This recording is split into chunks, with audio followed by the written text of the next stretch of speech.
Right, welcome to episode number 17 of the How to Draw Viewpoint series. I think this is going to be the last video in this playlist, so yeah, let's make the most of it. I don't think there'll be an episode 18, so I think we'll definitely stop it at 17, because the problem with making like 50 videos in the same playlist is that pretty obvious most viewers won't view every single one, because the thing with most viewers is that they usually watch like a couple of minutes of someone's video and just move over to something else. To be fair though, I've already made at least 23 art videos in total, because there's 6 for how to draw a female character and there's 17 how to draw this with a background and an animated eye blink and everything. So I'm pretty sure that's pretty much all I can really show, because it's like, I don't think it's really fair to show every single person how to do everything, because you're not supposed to give away every single secret. That's what someone said anyway. So I thought, yeah, we'll just stop it at 17. Oh, I've got another story to tell you, right? Now, don't worry, it's a nice story, but it's a bit of a sad ending, right? It's where, I'm sure she won't mind me saying this, especially since she takes part in a couple of my videos. It's where there's a really nice voice actress called Mihony, right? And it's where she commented on one of my old animations saying, oh, if you want to, I could do some voice acting for you. And it's where I actually said to her, yeah, sure. And it's where we talked on this Dartokki, right? And it's where I did actually ask her, oh, do you want to get paid for this? And it's where she said, nah, you don't have to pay me if you don't want to. And I was like saying, are you sure? And things like that. And she said, yeah, it's fine, don't worry. And so she actually did the lines in a couple of days. It was actually like very surprising, and the quality of the voice acting is actually really good. And it's where, surprisingly enough, I've not used all the lines yet that she gave me. She's given me about, well, I've used about 50% of it, but the other 50% is in part 4 of the singing tricks thing that I'm making.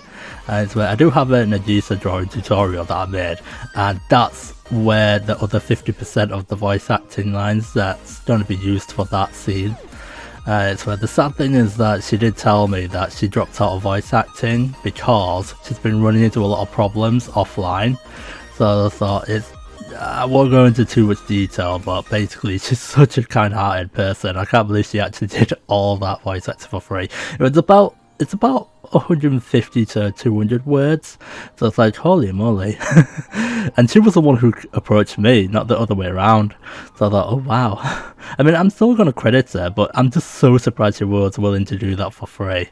That's like, wow, that's like one of the most kind-hearted people I've ever come across. We need more people like her on this planet, definitely. I hope she does actually return, because Yumeka Moon is actually one of my favourite voice actors out there. And I also hope that her life is very happy and stuff, because, you know, happy lives makes the world better, doesn't it? But yeah, you know. Oh, it's where I said at the end of my Shinobi 3 Let's Play, oh, I'm gonna play something anime based after this. And it's where I still haven't got around to doing this new Let's Play yet. And it's where I may as well just spoil what it is. I'm actually going to be Let's Playing Devil May Cry 5. And it's because I've actually got that game already and I really like it. And yes, there is an anime version of it, so it counts as an anime based game.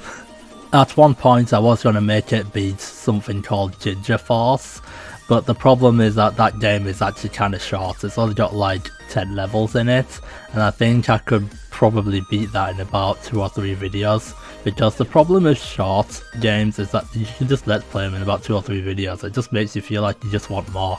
So I thought, yeah, let's go for Devil May Cry 5, because there's actually quite a few cutscenes in it and stuff anyway. So I thought, yeah, let's do Devil May Cry 5 instead. I think you'll notice this by now, but I am using new royalty-free music.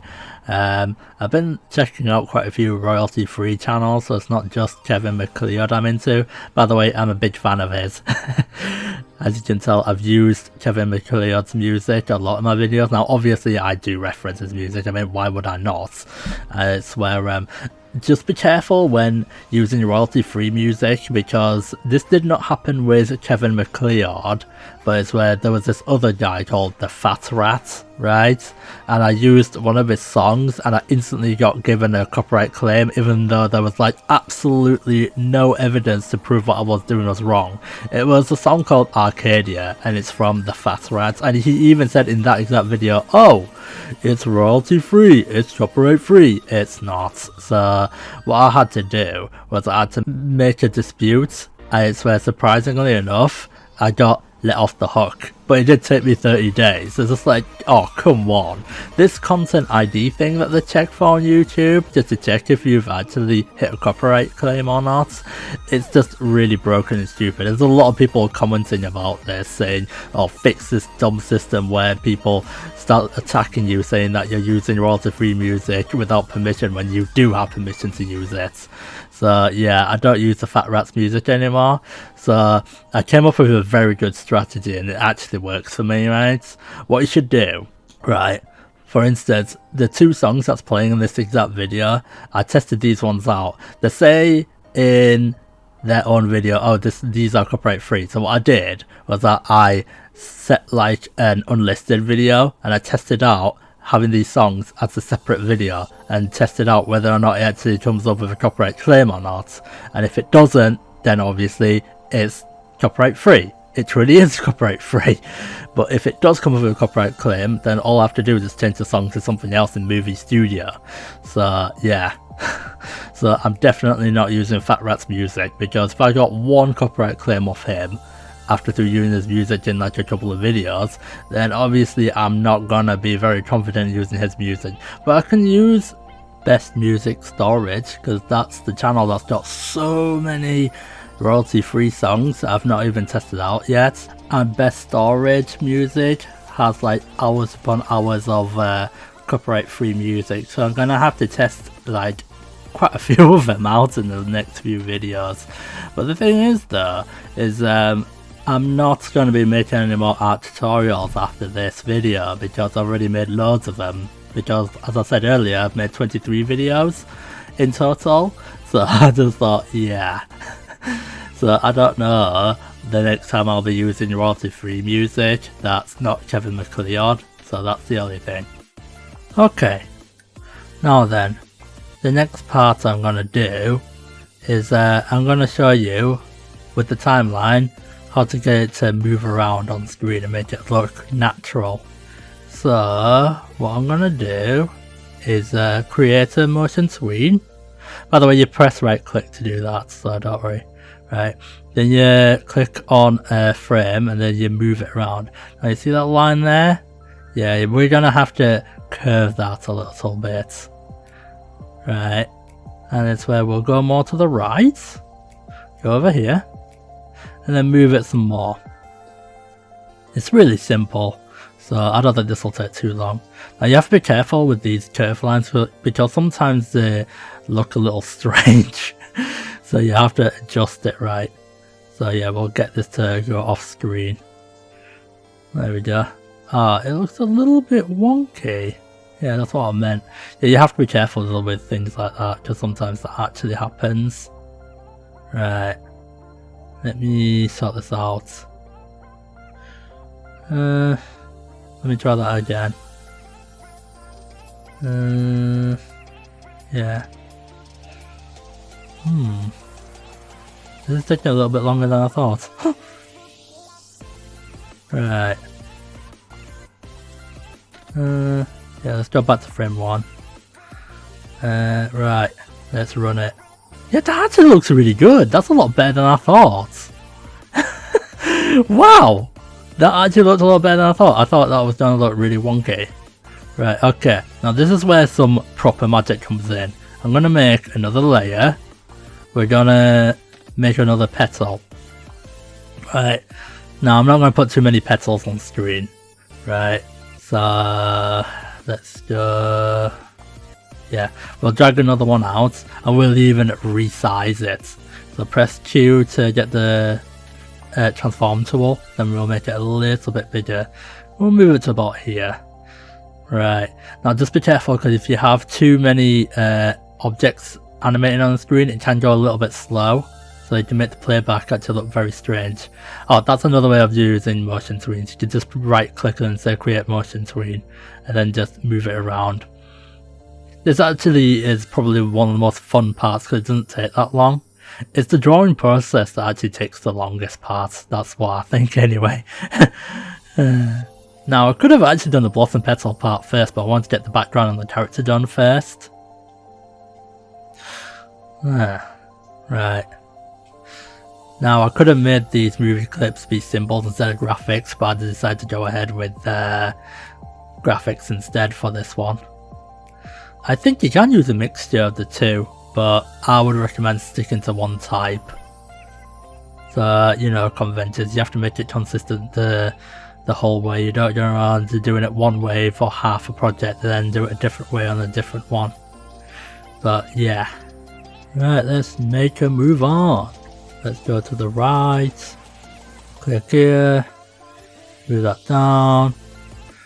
Curve it up a bit more. Oh, that does look a little strange. I might actually be able to leave that actually. Then that actually looks okay. I might leave it. Right, let's go back to frame 1. And we'll smallen that timeline down so that you can see it better. There we go. That looks nice. I don't think I should put a third blossom petal because it looked like I was getting frame drops there. It looks very good, but I don't want to put too many blossom petals on. So yeah. Oh yeah, you can select remove tween if you think it doesn't look right and just start it again or etc. But yeah, I think that's nearly everything. Now, I am going to show how to add voice acting or sound effects, so we're going to go out of Adobe Flash and we'll go into something called Audacity. So I'll see you guys and girls in a few seconds. Okay, now we are into Audacity. Don't worry, this is a free program. You can get it off the official website. I'll put the link in the description. It's free, so don't worry. There's also free plugins as well. Right, this is something that I recorded off screen, so I'll just play it real quick. This district, including this clubhouse, is owned by me. Yeah, I know, a bit short. I was thinking about extending it a little bit off screen, but I'll show you how I actually made that, right? So we'll just do a fresh new one right now. So you press that one for record, as you can tell. This district is owned by me. Right, okay, so let's try that. This district is owned by me. Yeah, as you can tell, you can hear a mouse click there, so we're going to delete that. We're going to delete the beginning of that as well. You can hear some slight hiss noise in the background as well. So if you listen here, and you look here, you can actually hear there's a little bit of hiss noise. Hold on a second. Right, does that have any hiss noise? Yeah, it does. So what you do here, if you want to get rid of background noise, it's quite easy. You highlight that, go to Effect, go to Noise Reduction, say Get Noise Profile, then you Control A, Effects, repeat Noise Reduction, and over here, oh, it has reduced it, just not super loads. So sometimes you have to do it twice. Do not do it more than twice because it starts distorting the sound a little bit. So we'll go do that again, but I only ever do it twice. I wouldn't do it as third time, definitely. So we'll do it again. No, it's definitely made it quieter, so you can't actually hear it as much. This district is owned by me. Yeah, as you can tell, there's a lot of mouth clicks. Now, there's a very good way to be able to fix that. You do your Control A, go to Effect, go to Declicker. Now this is a free plugin I had to install. This is a very easy tutorial from a cool guy. I'll put his video in the description, so definitely check him out. He's actually really good, right? So we click that. Now there's two things you can do. you can either apply changes or you can isolate changes. Now, it's faster if you just do apply changes, but I'll show you what happens if you do isolate changes. Right, do that. Now it does load a little bit. As you can see where all the mouth clicks are. So if I play it right now, lots of nasty noises. Now press Ctrl Z, go to effects, do declicker, and we'll do apply changes. Most of the time I just say apply changes because I don't want to hear it. But I use isolate changes sometimes, but just to check if there's any mouth clicks. Now let's hear it again. This district is owned by me. Yeah, that sounds a lot better now. Now there's one other thing, I've not put the echo effects in. So if you go in here, you can go to something called reverb, which is right here. You can actually preview it. So, this district is owned by me. Yeah, that sounds really good. Now you can actually change it a little bit. So, I just keep it to this. There we go. Now let's hear it again. This district is owned by me. There we go. All good. Right, okay, we are back here. Now, let's go into File, go into Import, import to Library. Now, this takes a while to try and actually import it. Okay, we found it. There's a lot of voice acting here. There's lots of different versions of the same lines. As you can see, there's two versions of the same thing, because sometimes it works, sometimes it doesn't, but I'll just show you what happens. And there we have it. We got it right here. This district, including this clubhouse, is owned by me. Right, okay. So what you do, you go and make a new layer. Drag this out here. Oh yeah, we need to click here and say it is, yeah, we have to make sure that it says stream and not event, because otherwise when it comes to lip syncing later on, even though this is a think sentence anyway, it's where when it comes to lip syncing, you want to make sure that it's on stream instead of event, because otherwise everything's going to go all over the place. But basically, stick to stream, it's a lot better. But anyway, now we can play it with the sound. This district, including this clubhouse, is owned by me. And there you have it. That's how you add sound. I think that pretty much marks off the end of this playlist now, because there's not really much else I can teach. Well, I've done the character, and I've done the background, and I've animated some blossoms, and I've animated the character's eyes. And I've also showed how to record some simple audio and put some echo effects in. There's not really much else I can say, that's it. There's not really anything else I can say. So good luck with your own 2D animation projects. So yeah. Thank you for watching the video. If you want to actually show your support, you may take like, share, or subscribe to my channel. You can even do all three of them if you want to. So yeah, and with that, I'll end off the video. So thanks you for watching.